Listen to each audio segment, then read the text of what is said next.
Hello friends, வாங்க இன்றைக்கி நம்ம சேனலில் புட்டு குழலில் வச்சு புட்டு எப்படி அவிக்கிறதுன்னு பார்க்கலாம். நான் இப்போ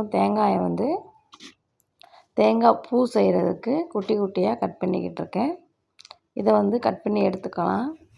இது கூட 2 ஏலக்காய் சேர்த்து நம்ம அரைச்சிக்கலாம். தேங்காயோட குவான்டிட்டி அதிகமாக இருந்துச்சு அப்படின்னா நீங்கள் கூட ஒரு ஏலக்காய் கூட சேர்த்துக்கோங்க. இந்த மாதிரி கட் பண்ணி போட்டு நம்ம மிக்சியில் சுற்றி தேங்காய் பூவாக எடுத்து வச்சுக்குவோம். ஒரு பவுலில் தட்டி வச்சுக்கலாம். தேங்காய் பூ இப்படி கொஞ்சம் சொரப்பாக இருக்கிறது தான் நல்லது. ரொம்ப அரைச்சிட்டா அப்புறம் ரெண்டும் ஒன்று போல் இருக்கும். புட்டும் மாவும் கொஞ்சம் குறைன்னு அரைச்சிக்கோங்க. இது என்னதுன்னா சிவப்பரிசி. நான் தூத்துக்குடிலேருந்து வரும்போதே வாங்கிட்டு வந்துட்டேன். சிவப்பரிசின்னு சொல்லி விற்பாங்க கடையில். கிலோ 80 என்னமோமு. இது புட்டுக்கு நல்லா சூப்பராக இருக்கும். இந்த மாப்பிள்ளை சம்பா அரிசி கூட சேர்ந்தது. இதில் ஒரு பிஞ்ச் அளவு உப்பு சேர்த்துக்கலாம். இப்போ நம்ம மாவு பிசையும் போது நல்லா தண்ணி தொளிச்சு முதல்ல உப்பு போட்டு நல்லா விரவி விட்டுட்டு தண்ணி தொளிச்சு நல்லா இப்படி விரவி விடணும். அதாவது அந்த புட்டோட லேசாக திரண்டு வர்ற மாதிரி இருக்கணும். ஆனால் கொஞ்சம் ட்ரையாக இருந்துட்டாலும் புட்டும் ட்ரையாக இருக்கும். அதனால் தண்ணி நல்லா தொளிச்சு கொஞ்சம் அந்த மாவு 1-2 மாவு துகளாக இருக்குமா லேசாக ஒட்டி வர்ற மாதிரி வச்சுக்கணும். நல்லா பிசைஞ்சு வச்சுட்டு நல்லா அப்படி திரளெல்லாம் பிசைஞ்சு வச்சுட்டு நீங்கள் ஒரு 2-3 ஸ்பூன் என்ன பண்ணுங்க, மாவு போடுங்க. அதுக்கப்புறம் தேங்காய் போடலாம். இந்த மாதிரி உங்களுக்கு நீங்கள் என்னோடய புட்டுக்குழல் எனக்கு எப்படி வாங்கன்னு தெரியாமல் நீளமாக வாங்கிட்டேன். இதில் ஒரு இது நிறையா ஒரு இது ஃபுல்லாக அவிச்சாலே 2 பேர் சாப்பிட்லாம்.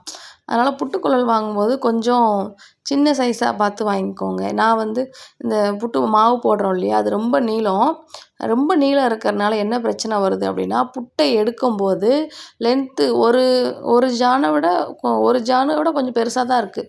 ஒரு புட்டு எடுக்கும்போது என்ன செஞ்சிடுறது அப்படின்னா, புட்டு உடஞ்சிருது.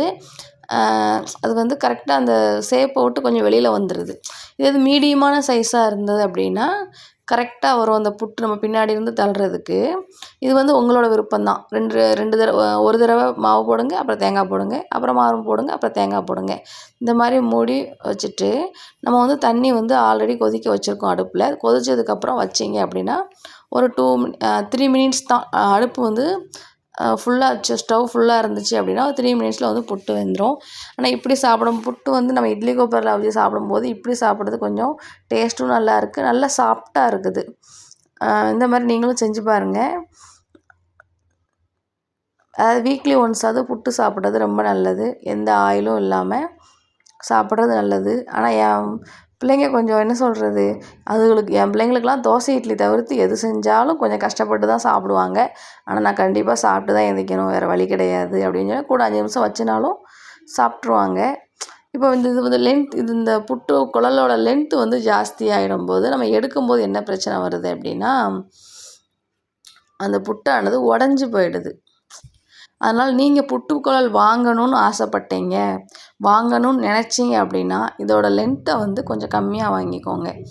ஏன்னா இதில் ஒன்று பிரச்சனை என்னென்னா, வேலையும் சீக்கிரம் முடிஞ்சிடுது. இப்போ நான் இதில் ஃபுல்லாக மாவு கொஞ்சம் கம்மியாக தான் மாவு வச்சேன். ஃபுல்லாக வச்சேன் அப்படின்னா ஒரு குழல் அவிச்சாலே 2 பேர் சாப்பிட்றலாம். அந்த மாதிரி இப்போ இது கூட ஒரு வாழைப்பழம், இந்த அளவு புட்டும் ஒரு வாழைப்பழமும் சாப்பிட்டாலே போதும், வயிறு நிறைஞ்சிரும். கொஞ்சம் நாட்டு சக்கரை தூவி சாப்பிட்னாலும் சாப்பிட்லாம். நம்ம அரை பிஞ்சு உப்பு போட்டிருக்கோம். சாம்பார் ஊற்றி சாப்பிட்னாலும் சாப்பிட்லாம். இல்லை கொஞ்சம் ட்ரையாக இருக்குது, பெரியவங்க கொஞ்சம் சாப்பிட கஷ்டப்படுறாங்க அப்படின்னா அப்படியே சாப்பிட்லாம். சேனல் பிடிச்சா லைக் பண்ணுங்கள், சப்ஸ்கிரைப் பண்ணுங்கள். பாய்.